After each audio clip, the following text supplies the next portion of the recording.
Hello बच्चों, let us read the question. Question says if the system of linear equations 7x plus 11y plus alpha z is equal to 13, 5x plus 4y plus 7z is equal to beta, 175x plus 194y plus 57z is equal to 361 has infinitely many solutions. Then alpha plus beta plus 2 is equal to option A 4, option B 3, option C 5, option D 6। तो आइए सबसे पहले इसके लिए की concept को समझ लेते हैं। की कंसेप्ट, तो इसके लिए की कंसेप्ट क्या हो जाएगा? फॉर इनफाइनाइटली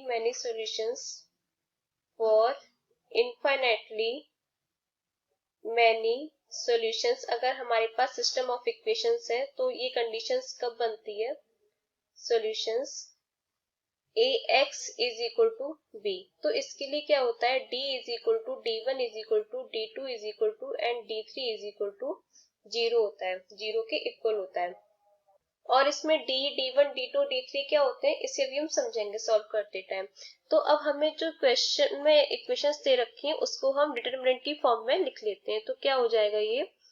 तो इसे हम लिखते हैं, जो हमें इक्वेशंस दे रखी हैं उसको हम सबसे पहले डी लिखते हैं। तो डी क्या होता है? जो हमारा ए मैट्रिक्स होता है वही हमारा डी होता है। तो यहाँ पर ए मैट्रिक्स क्या बनती है? 7, 5, 175, 11, 4, 194, अल्फा 7 एंड 57। D1 क्या होता है? D1 होता है बी मैट्रिक्स को, बी मैट्रिक्स हमारी क्या होती है? 13 बीटा 361, 13 बीटा 361।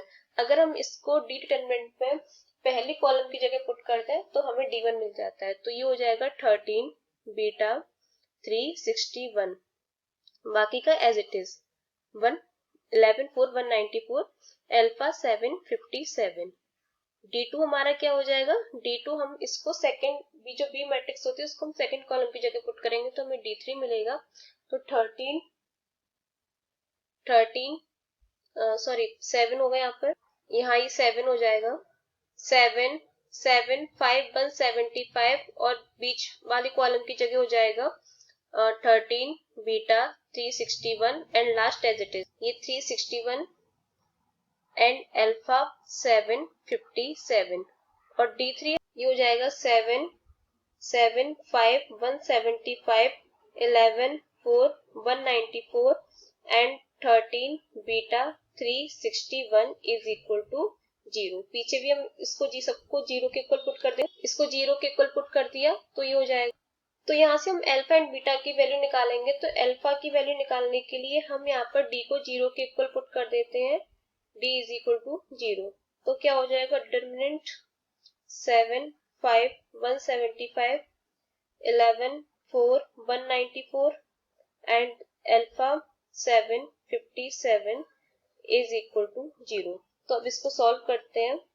तो 7 और हम 4 इंटू 57 करेंगे तो मिलेगा हमें 228 माइनस 1358 माइनस 11, हम 5 इंटू 57 करेंगे तो मिलेगा 285 माइनस और 7 इंटू 175 करेंगे तो मिलेगा 1225 और प्लस अल्फा यहाँ पे हम 5 इंटू 194 करेंगे तो मिलेगा 970 एंड माइनस 7 इंटू 175 मिलेगा 700 इज इक्वल टू 0। इसको सॉल्व कर लेते हैं। तो ये हो जाएगा 7 into minus 1130 minus 11 into minus 940 plus alpha into 270 is equal to 0। तो यहाँ से ये हो जाएगा minus 7910 plus 10340 plus 270 alpha is equal to 0। तो यहाँ से हो जाएगा 2430 plus 270 alpha is equal to 0 and 270 alpha is equal to minus 2430। तो यहाँ से अल्फा इज इक्वल टू आ जाएगा -9। तो ऐसे हम बीटा की वैल्यू निकाल लेंगे। तो बीटा के लिए हम D3 को 0 के इक्वल पुट कर देते हैं। तो D3 क्या है हमारे पास?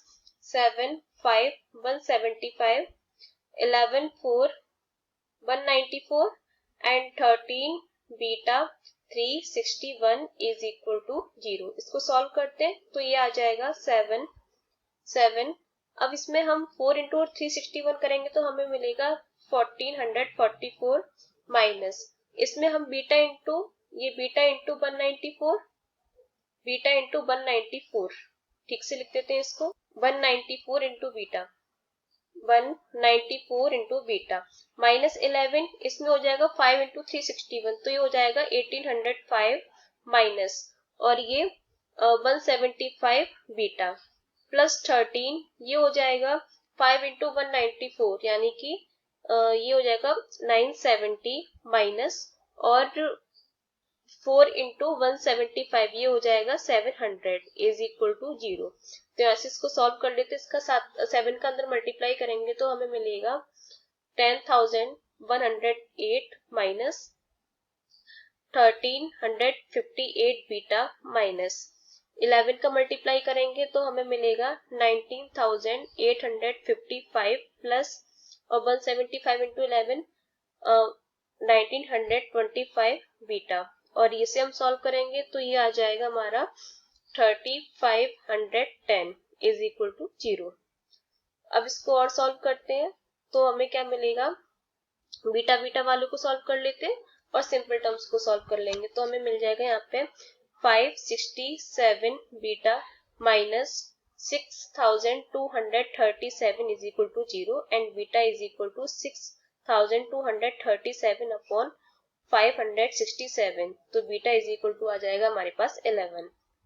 तो हमें अल्फा मिल गया है वहां से -9 और बीटा मिल गया है 11। तो अब हमें वैल्यू फाइंड करनी है अल्फा प्लस बीटा प्लस 2 की, तो ये हो जाएगा -9 प्लस 11 प्लस 2, तो 9 में से 11 में से 9 गया 2 प्लस 2 4, तो आंसर आ जाएगा हमारा 4। देखते हैं कौन सा ऑप्शन सही है। Option A is correct, option A is correct. Hope you understood it well. Best of luck.